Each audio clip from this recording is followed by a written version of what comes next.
Hello বন্ধুরা, আজ আমি যে ক্লাস নিয়ে আলোচনা করব তা হলো এইচএস টেস্ট এক্সামের একটি মডেল সেট, যেটি আমার স্কুলের হয়েছে। এইচএস টেস্ট এক্সামের একটি মডেল সেট নিয়ে। তাহলে দেখো, আমি শুরু করছি। প্রথম প্রশ্ন তোমাদের রয়েছে যে অন্তর্জাত প্রক্রিয়ার ফল হলো। নিচে অপশন দেওয়া রয়েছে পর্যায়ন, আবহবিকার, সমস্থিতি না ভূ বিপর্যয়। তোমরা সবাই জানো যে পর্যায়ন এবং আবহবিকার এই দুটো হলো বহির্জাত প্রক্রিয়ার অংশ। এখন বিষয় হলো সমস্থিতি হবে না ভূ বিপর্যয় হবে। দেখো, এখানে বলা আছে পর্যায়ন প্রক্রিয়ার ফল হলো, তাই উত্তর হবে ভূ বিপর্যয়। তাহলে পর্যায়ন প্রক্রিয়ার ফল উত্তর কি হবে? ভূ বিপর্যয়। নেক্সট, দ্বিতীয় নাম্বার প্রশ্ন। কার্স্ট অঞ্চলে প্রবাহিত নদী শৃঙ্খলে প্রবেশ করে নদী যেখানে তার প্রবাহ হারিয়ে ফেলে তাকে কি বলে? শুষ্ক উপত্যকা, অন্ধ উপত্যকা, কার্স্ট গুহা না উভালা? তাহলে কার্স্ট অঞ্চলে প্রবাহিত নদী শৃঙ্খলে প্রবেশ করে নদী যেখানে তার প্রবাহ হারিয়ে ফেলে তাকে বলা হয় অন্ধ উপত্যকা। তৃতীয় নম্বর প্রশ্ন। সামুদ্রিক সঞ্চয়ের ফলে সৃষ্ট বাঁধের একাংশ যদি সমুদ্রে প্রক্ষিপ্ত হয় এবং অন্য প্রান্ত স্থলভাগের সাথে যুক্ত থাকে তাকে কি বলে? তাকে বলা হয় ট্রম্বোলো, স্পিড, লেগুন না অগ্রভূমি? অবশ্যই উত্তর হবে স্পিড। এরপর চতুর্থ নম্বর প্রশ্ন। নদী ক্ষয়চক্রের পরিণত পর্যায়ে সৃষ্ট হয় বা পরিণত পর্যায়ে সৃষ্টি হয় পরবর্তী নদী, বিপরা নদী, অনুগামী নদী, অধ্যারোপিত নদী? উত্তর হবে কি? পরবর্তী নদী, যেটি নদী ক্ষয়চক্রের আমাদের পরিণত পর্যায়ে সৃষ্টি হয়। আমরা জানি অনুগামী নদী সৃষ্টি হয় যৌবন পর্যায়ে এবং পরিণত পর্যায়ে সৃষ্টি হয় কি? পরবর্তী নদী। পঞ্চম নম্বর প্রশ্ন। শতদ্রু নদী যে প্রকার নদীর উদাহরণ? শতদ্রু নদী হলো পূর্ববর্তী নদী, বিপরা নদী, অনুগামী নদী না পরবর্তী নদী? অবশ্যই শতদ্রু নদী হলো পূর্ববর্তী নদী। আচ্ছা, নেক্সট প্রশ্ন রয়েছে। চারনোজে মৃত্তিকা দেখা যায় কোন অঞ্চলে? ক্রান্তীয় অঞ্চলে, উপক্রান্তীয় অঞ্চলে, মরু অঞ্চলে, নাতিশীতোষ্ণ অঞ্চলে? অবশ্যই চারনোজে মৃত্তিকা লক্ষ্য করা যায় নাতিশীতোষ্ণ অঞ্চলে। চারনোজে মৃত্তিকা লক্ষ্য করা যায়।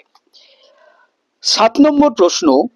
ইলুভিয়েশন প্রক্রিয়া মৃত্তিকার কোন স্তরে সংঘটিত হয়? একটি প্রক্রিয়া হলো এলুভিয়েশন, আর একটি প্রক্রিয়া হলো ইলুভিয়েশন। এলুভিয়েশন প্রক্রিয়া এ স্তরে কার্যকর হয়, আর ইলুভিয়েশন প্রক্রিয়া অবশ্যই বি স্তরে সংঘটিত হয়।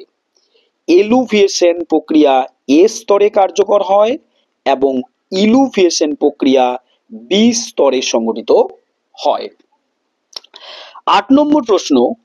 কোপেনের এএফ জলবায়ু বলতে বোঝায়? এএফ বলতে আমাদের মৌসুমী জলবায়ুকে বোঝায়, নিরক্ষীয় জলবায়ুকে বোঝায়, স্টেপ জলবায়ুকে বোঝায় না ক্রান্তীয় সাভানা জলবায়ুকে বোঝায়?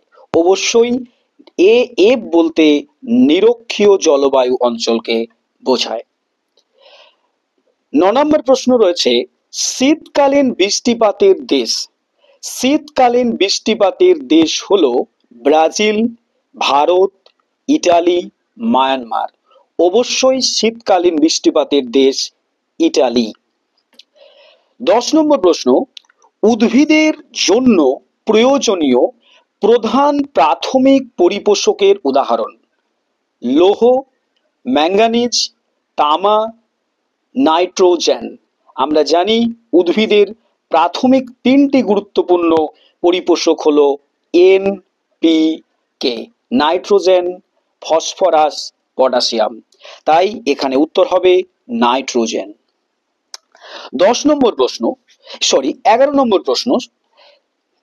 কোন বিপন্ন প্রজাতিকে নিজস্ব বাসস্থানে সংরক্ষণ করার পদ্ধতিকে বলে, নিজস্ব বাসস্থানে সংরক্ষণ করার পদ্ধতিকে বলে এক্সিটু সংরক্ষণ, ইনসিটু সংরক্ষণ, ইনভিট্রো সংরক্ষণ, এক্স ভিট্রো সংরক্ষণ। অবশ্যই উত্তর হবে ইনসিটু সংরক্ষণ। আমাদের দুটো গুরুত্বপূর্ণ সংরক্ষণ হলো ইনসিটু আর এক্সিটু। নিজস্ব বাসস্থান বাদ দিয়ে অন্য কোনোভাবে যদি সংরক্ষণ করা হয় তাহলে সেটা হলো এক্সিটু সংরক্ষণ। যেমন আমাদের বিভিন্ন রয়েছে বোটানিক্যাল গার্ডেন, জিন ব্যাংক, এগুলো হলো এক্সিটু। এবং ইনসিটু সংরক্ষণের মধ্যে রয়েছে আমাদের অভয়ারণ্য, জীবমণ্ডল সংরক্ষণ, ন্যাশনাল পার্ক, এইগুলো হলো ইনসিটু সংরক্ষণ, যেগুলো নিজস্ব বাসস্থানে সংরক্ষণ করা হয়। এরপর দেখো যে প্রশ্ন রয়েছে 12 নম্বর প্রশ্ন, যিনি প্রথম শস্য সমন্বয় ধারণাটির অবতারণা করেন, শস্য সমন্বয়, ক্রপ কম্বিনেশন, এই ক্রপ কম্বিনেশন ধারণার অবতারণা করেন জে.সি. উইভার। ক্রপ কম্বিনেশন ধারণার অবতারণা কে করেন? জে.সি.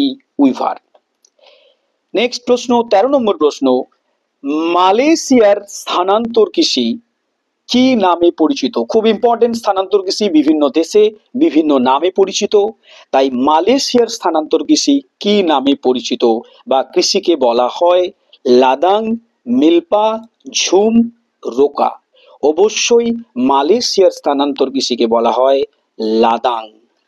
মালয়েশিয়ার স্থানান্তর কৃষি কি নামে পরিচিত? লাদাং নামে পরিচিত। নেক্সট প্রশ্ন, দক্ষিণ ও দক্ষিণ পূর্ব এশিয়ার জনবহুল দেশগুলিতে কৃষিকাজ হয়। দক্ষিণ ও দক্ষিণ পূর্ব এশিয়ার জনবহুল দেশগুলিতে কৃষিকাজ হয় অবশ্যই নিবিড় বা প্রগাঢ় পদ্ধতিতে।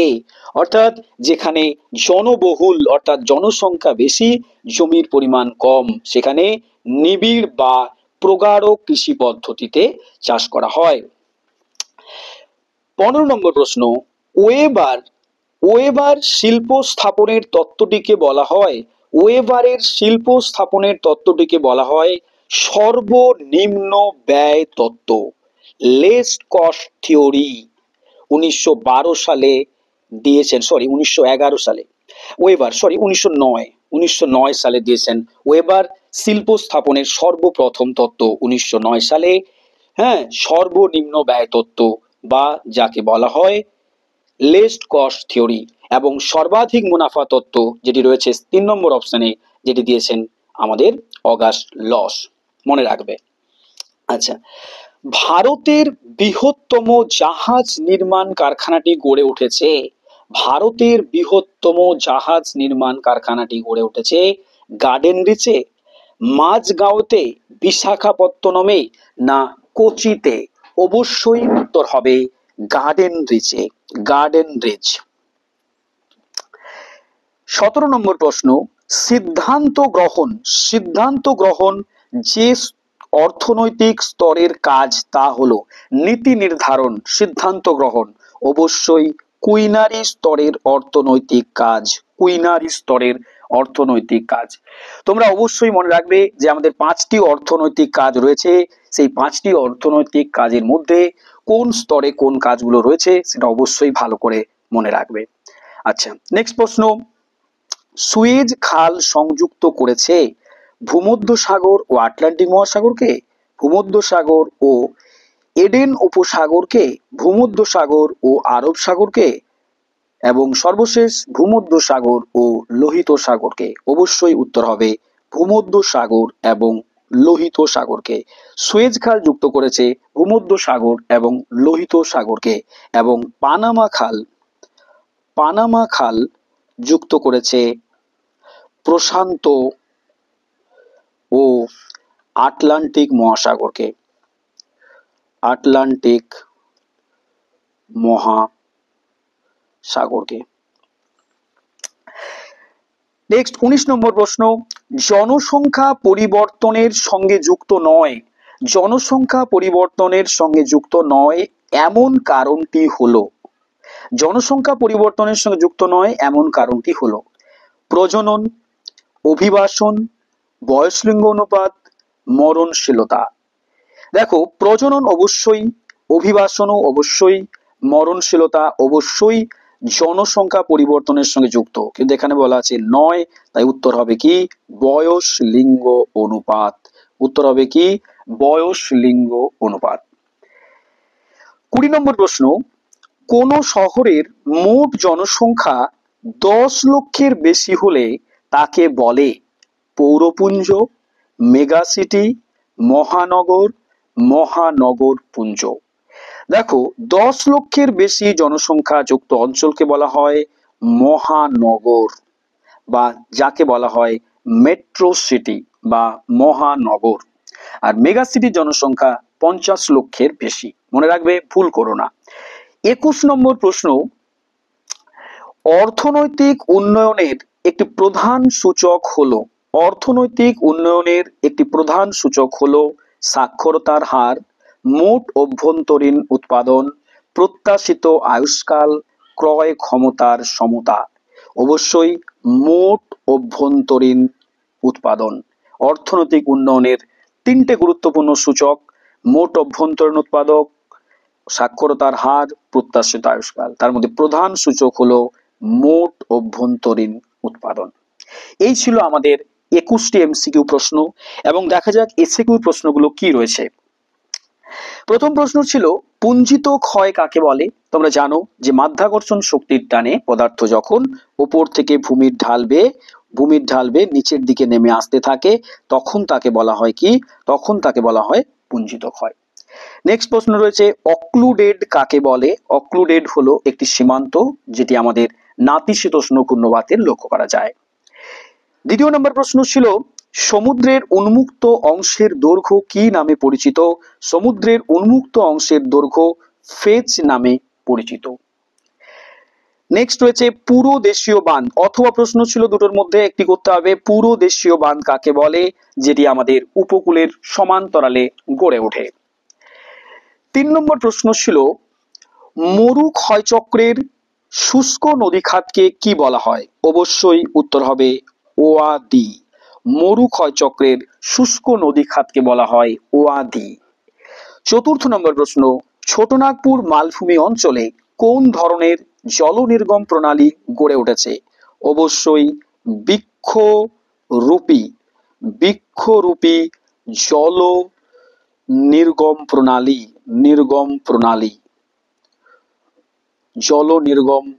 প্রণালী। আমাদের ছোটনাগপুর মালভূমি অঞ্চলে লক্ষ্য করা যায় কি? বৃক্ষরূপী জল নির্গম প্রণালী। এর অথবা প্রশ্ন ছিল পুনর্ভবা নদী বলতে কি বোঝায়। তোমরা পড়ে থাকবে অনুগামী নদী, পরবর্তী নদী, বিপরা নদী এবং পুনর্ভবা নদী, যেটি সাধারণত অনুগামী নদীর বিপরীত দিকে প্রবাহিত হয় এবং পরবর্তী নদীর সঙ্গে মিলিত হয়, তাকে বলা হয় পুনর্ভবা নদী। আচ্ছা, পেডোকেল মাটি বলতে কি বোঝায়। দুটো গুরুত্বপূর্ণ মাটি, একটি হলো পেডোকেল, একটি হলো পেডালফার। এর অথবা প্রশ্ন ছিল কোন ধরনের মৃত্তিকা শারীরবৃত্তীয় শুষ্ক মৃত্তিকা নামে পরিচিত। অবশ্যই লবণাক্ত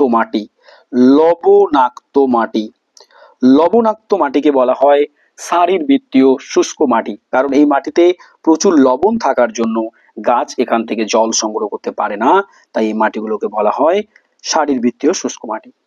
নেক্সট রয়েছে অক্লুশন কি? এটি হলো ঘূর্ণবাত, নাতিশীতোষ্ণ ঘূর্ণবাত সৃষ্টির একটি পর্যায়, যে প্রক্রিয়ার দ্বারা অক্লুডেড ফ্রন্ট সৃষ্টি হয় তাকে বলা হয় অক্লুশন। নেক্সট 7 নম্বর প্রশ্ন মনসুন ট্রাপ বলতে কি বোঝায়। অথবা প্রশ্ন অম্ল বৃষ্টি কি। 8 নম্বর প্রশ্ন এক্সিটু সংরক্ষণ কাকে বলে। আমি এমসিকিউতে পড়েছিল ইনসিটু সংরক্ষণ নিজস্ব বাসস্থানে, আর এক্সিটু সংরক্ষণ হলো নিজস্ব বাসস্থান বাদ দিয়ে অন্য কোনো ভাবে, কৃত্রিম ভাবে যদি কোনো জীবকে সংরক্ষণ করা হয় তাহলে তাকে বলা হয় এক্সিটু সংরক্ষণ। যেমন বোটানিক্যাল গার্ডেন, জিন ব্যাংক, এগুলো হলো সব চিড়িয়াখানা, এগুলো হলো সব এক্সিটু সংরক্ষণ। নেক্সট রয়েছে বায়োস্ফিয়ার রিজার্ভে বাফার এলাকা কাকে বলে। আমাদের বায়োস্ফিয়ার রিজার্ভের মধ্যে 3টে এলাকা লক্ষ্য করা যায়, একটা হলো কোর, বাফার এবং ট্রানজিশন জোন। নম্বর প্রশ্ন, গুরুত্বপূর্ণ প্রশ্ন, আইসোটিম বলতে কি বোঝায়? তোমরা জানো ওয়েবারের শিল্প স্থানিকতা তত্ত্বে এই আইসোটিম এবং আইসোডাপেন আমরা জিনিসগুলো পেয়ে থাকি। আইসোটিম, আইসোডাপেন, ক্রিটিক্যাল আইসোডাপেন।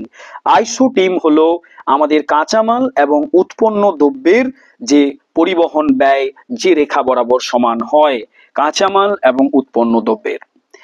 10 নম্বর প্রশ্ন, ইন্টারকালচার। ইন্টারকালচার কাকে বলে? ইন্টারকালচার কি? যখন কোনো একটা জমিতে কোনো একটা ফসল চাষ করা হয় তার সঙ্গে আবার যদি অন্য কোনো ফসলের চাষ করা হয় একই সঙ্গে যদি একাধিক ফসলের চাষ করি আমরা, তাহলে তাকে বলা হয় ইন্টারকালচার। শস্য প্রগাঢ়তা বা ক্রপিং ইন্টেন্সিটি। ক্রপিং ইন্টেন্সিটির সূত্রটা আমি বলে দিচ্ছি, GCA by NCA into 100। এই GCA by NCA into 100 এটা হলো ক্রপিং ইন্টেন্সিটির সূত্র বা শস্য প্রগাঢ়তা। মোট আমাদের কোনো অঞ্চলের মোট কৃষিজ জমি বা প্রকৃত চাষের জমি into 100। আচ্ছা, আধুনিক শিল্প দানব কাকে বলা হয়? জানো যে পেট্রো রসায়ন শিল্পকে আধুনিক শিল্প দানব বলা হয়, কারণ পেট্রো রসায়ন শিল্পকে কেন্দ্র করে অসংখ্য বিভিন্ন অনুসারী শিল্প গড়ে ওঠে, তাই তাকে বলা হয় আধুনিক শিল্প দানব। আচ্ছা, শিপিং লাইন এবং শিপিং লেন দুটো গুরুত্বপূর্ণ প্রশ্ন। শিপিং লাইন এবং শিপিং লেন, সমুদ্রে যে কোম্পানির জাহাজগুলো চলাচল করে সেগুলোকে বলা হয় শিপিং লাইন, আর যে পথ দিয়ে চলাচল করে সেটাকে বলা হয় শিপিং লেন। বিষয়টা একটু উল্টো, লাইনে যে কোম্পানির জাহাজগুলো চলাচল করে। নেক্সট 13 নম্বর প্রশ্ন, হ্যামলেট বলতে কি বোঝায়? যাকে বিচ্ছিন্ন গ্রাম বলা হয়। কোনো মূল গ্রাম থেকে যদি কোনো অংশ ছিন্ন গ্রামীণ অংশ যদি আলাদাভাবে বসবাস করে কয়েকটি বাড়ি, তখন সেই বিচ্ছিন্ন গ্রামকে বলা হয় হ্যামলেট। নেক্সট প্রশ্ন, এসএকিউর সর্বশেষ প্রশ্ন, ছত্তিশগড়ে অবস্থিত, এই কোশ্চেন যেটা হবে না, ছত্তিশগড়ে অবস্থিত ভারতের বৃহত্তম লৌহ খনির নাম। ভারতের বৃহত্তম লৌহ খনি হলো বাইলা ডিলা। এই ছিল আমাদের স্কুলের এমসিকিউ এবং এসএকিউ প্রশ্ন। এরপর দেখো বড় প্রশ্নগুলো আমি বলে দিচ্ছি জাস্ট কি কি পড়েছিল। 3.1 পড়েছিল সামুদ্রিক সঞ্চয় কার্যের ফলে সৃষ্ট ভূমিরূপগুলির বর্ণনা দাও। 4 নম্বর, প্রবাল প্রাচীর গড়ে তোলার অনুকূল পরিবেশগুলি লেখো। এই বছর তোমাদের 2025 যে এইচএস হতে চলেছে তাদের জন্য এই সমুদ্র তরঙ্গের ক্ষয়কাজ এবং সঞ্চয় কাজ খুবই ইম্পর্টেন্ট রয়েছে। এর অথবা প্রশ্ন ছিল, নদীর পুনর্জীবন লাভের ফলে গঠিত ভূমিরূপগুলি চিত্র সহ আলোচনা করো। অধ্যারোপিত নদীর জলনির্গম প্রণালী কাকে বলে? মৃত্তিকা অবনমনের কারণগুলি লেখো। হ্যাঁ, অধ্যারোপিত নদীর জলনির্গম প্রণালী কাকে বলে? মৃত্তিকা অবনমনের কারণগুলি লেখো। বিয়ে ছিল ভূমধ্য সাগরীয় ও ক্রান্তীয় মৌসুমী জলবায়ুর মধ্যে পার্থক্য। অন্তর্হিত সীমান্ত কাকে বলে বা বলতে কি বোঝায়? এবং জাতীয় উদ্যান ও অভয়ারণ্যের মধ্যে পার্থক্য লেখো। এর অথবা প্রশ্ন ছিল, জীব বৈচিত্র্য সংরক্ষণের প্রয়োজনীয়তা আলোচনা করো। এল নিনো ভারতীয় মৌসুমী বায়ুকে কিভাবে নিয়ন্ত্রণ করে? তোমরা জানো যে এল নিনো বছরগুলোতে ভারতে খরা হয়। মৃত্তিকা ক্যাটেনা বলতে কি বোঝায়? এই মৃত্তিকা ক্যাটেনার ধারণা দিয়েছিলেন কে? মিলনে। সে মৃত্তিকা ক্যাটেনা বলতে কি বোঝায়? সি এবং ডি উল্লেখযোগ্য কৃষি এবং শিল্প, যেখানে প্রশ্নের কোনো অথবা থাকে না এই কৃষি এবং শিল্পের প্রশ্নে। দেখা যাক কি দিয়েছে। দক্ষিণ ভারতে কফি চাষের উন্নতির কারণগুলি কি কি? 2025 এইচএস এর জন্য খুবই ইম্পর্টেন্ট প্রশ্ন এটি একটি।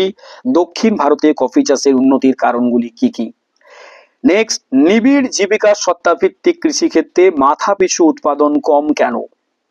তার সঙ্গে রয়েছে ভারতের নীল বিপ্লব বলতে কি বোঝায়? এই কৃষির প্রশ্নের কিন্তু কোনো অথবা থাকে না, এটি তোমাদের ভালো করে করতে হবে, এবং শিল্পের প্রশ্নেরও কোনো অথবা থাকে না।